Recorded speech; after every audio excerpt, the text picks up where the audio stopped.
हर हर महादेव दर्शकों, आज हम आपको बताएंगे कि नागेश्वर ज्योतिर्लिंग की उत्पत्ति की पौराणिक कथा। दारुक नाम की एक प्रसिद्ध राक्षसी थी जो पार्वती से वरदान प्राप्त कर अहंकार से चूर रहती थी। उसका दारुक महान बलशाली राक्षस था। बहुत से राक्षसों को अपने साथ लेकर समाज में आतंक फैलाया हुआ था। वह यज्ञ आदि शुभ कर्मों को नष्ट करता हुआ संत महात्माओं का संहार करता था। वह प्रसिद्ध धर्मनाशक राक्षस था। पश्चिमी समुद्र के किनारे सभी प्रकार की संपदाओं से भरपूर लो योजन विस्तार पर उसका एक वन था जिसमें वह निवास करता था। दारू जहाँ भी जाती थी वृक्षों तथा विविध उपकरणों से सुसज्जित वह वन भूमि अपने विलास के लिए साथ ले जाती थी। महादेवी पार्वती ने उस वन की देखभाल का दायित्व दारू को ही सौंपा था, जो उनके वरदान के प्रभाव से उसके ही पास रहता था। जिससे पीड़ित आमजन ने महर्षि और के पास जाकर अपना कष्ट सुनाया। शरणागतों की रक्षा का धर्म पालन करते हुए महर्षि और उन्हें राक्षसों को श्राप दे दिया। उन्होंने कहा कि जो राक्षस इस पृथ्वी पर प्राणियों की हिंसा और यज्ञ का विनाश करेगा उसी समय वह अपने प्राणों से हाथ धो बैठेगा। महर्षि औरव द्वारा दिए गए श्राप की सूचना जब देवताओं को मालूम हुई तब उन्होंने दुराचारी राक्षसों पर चढ़ाई कर दी। राक्षसों पर भारी संकट आ पड़ा।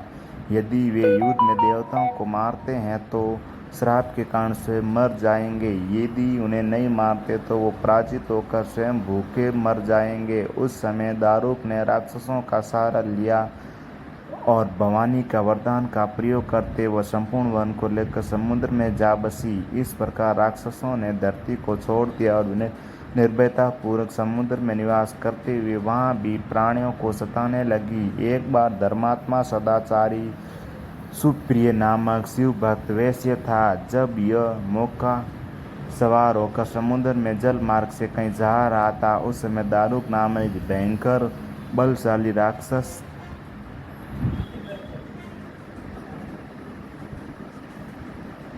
ने उस पर आक्रमण कर दिया। राक्षस दारुक ने सभी लोगों सहित सुप्रिया का अपहरण कर दिया और अपनी पुरी में ले जाकर उसे बनी बना दिया। चूंकि सुप्रिया शिवजी का अन्य भक्त थे इसलिए वह हमेशा शिवजी की आराधना में तन्मय से लगे रहते थे।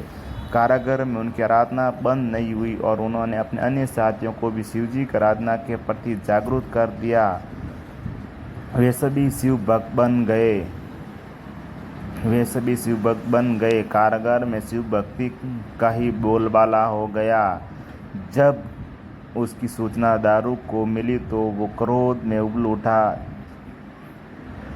उसने देखा कि कारागृह में सुप्रिया ध्यान लगाए बैठा है तो उसने डांटते हुए बोला, वैश्य तू आंखें बंद करके मेरी विरुद्ध कौन सा षड्यंत्र रच रहा है। वह जोर जोर से चिल्लाता और धमकाता हुआ उसका ऊपर कुछ भी प्रभाव नहीं पड़ा। घमंडी राक्षस दारुक ने अपने अनुचरों को आदेश दिया कि इस शिव भक्त को मार डालो। अपने हत्या के भय से भी सुप्रिया नहीं डरे। वह भय हरि संकट मोचन भगवान शिव को पुकारने में ही लगे रहे। देव अपने ही वर्चस्व हैं, आप ही मेरे जीवन और प्राण हैं। इस प्रकार सुप्रिया वैश्य की प्रार्थना को सुनकर भगवान शिव एक बल से प्रकट हो गए। उसके साथ ही 4 दरवाजों का एक सुंदर मंदिर प्रकट हुआ। उस मंदिर के मध्य भाग में यानी कि गर्भगृह में एक दिव्य ज्योतिर्लिंग प्रकाशित हो रहा था तथा शिव परिवार के सभी सदस्य भी उसके साथ विद्यमान थे। वैसे सुप्रिया ने शिव परिवार सहित उस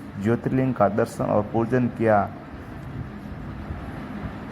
सुप्रिया के पूजन से संपन्न भगवान शिव ने स्वयं पाशुपतास्त्र लेकर प्रमुख राक्षसों को उनके अनुचरों तथा उनके सारे संसाधनों अस्त्र शस्त्र को नष्ट कर दिया। लीला करने के लिए स्वयं शरीर धारण करने वाली भगवान शिव ने अपने भक्त सुप्रिया की रक्षा करने के बाद उस वन को भी यह वर दिया कि आज से इस वन में ब्राह्मण क्षत्रिय वैश्य तथा शूद्र इन 4 वर्णों के धर्मों का पालन किया जाएगा। इस वन में शिव धर्म के प्रचारक श्रेष्ठ मुनि निवास करेंगे और यहाँ तामसिक दुष्ट राक्षसों के लिए कोई स्थान नहीं होगा। राक्षसों पर आए इस भारी संकट को देखकर राक्षसी दारुका ने दीन भाव से देवी प्रार्थना की स्तुति की।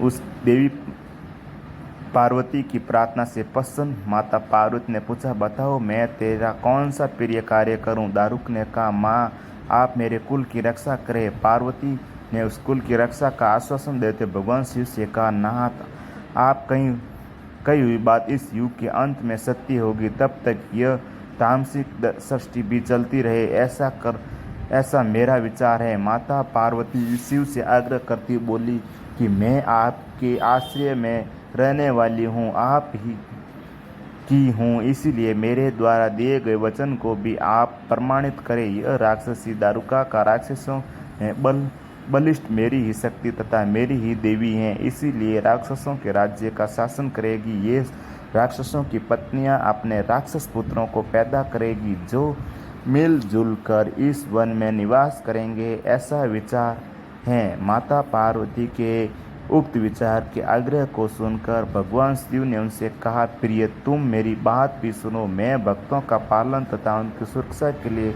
प्रसन्नता पूर्वक इस वन में निवास करूंगा। जो मनुष्य वर्णाश्रम धर्म का पालन करते हुए सदा भक्ति और पूर्वक मेरा दर्शन करेगा वह चक्रवर्ती राजा बनेगा। कलयुग के अंत में तथा सतयुग के प्रारंभ में महासेन का पुत्र वीरसेन राजाओं का महाराजा होगा। वह मेरा परम भक्त तथा बड़ा पराक्रमी होगा। जब वह इस वन में आकर मेरा दर्शन करेगा उसके बाद यह चक्रवर्ती सम्राट हो जाएगा। तत्पश्चात बड़ी बड़ी लीलाएं करने वाले शिव दंपति ने आपस में हास्य विलास की बातें की और वहीं इस स्थिति पर हो गए। इस प्रकार शिव भक्तों ने प्रिय ज्योतिर्लिंग स्वरूप भगवान शिव नागेश्वर कहलाए और माता पार्वती श्री नागेश्वरी के नाम से विख्यात हुई। इस प्रकार शिव ज्योतिर्लिंग के रूप में और प्रकट हुई जो तीनों लोगों की कामनाओं को पूर्ण करने वाली हैं।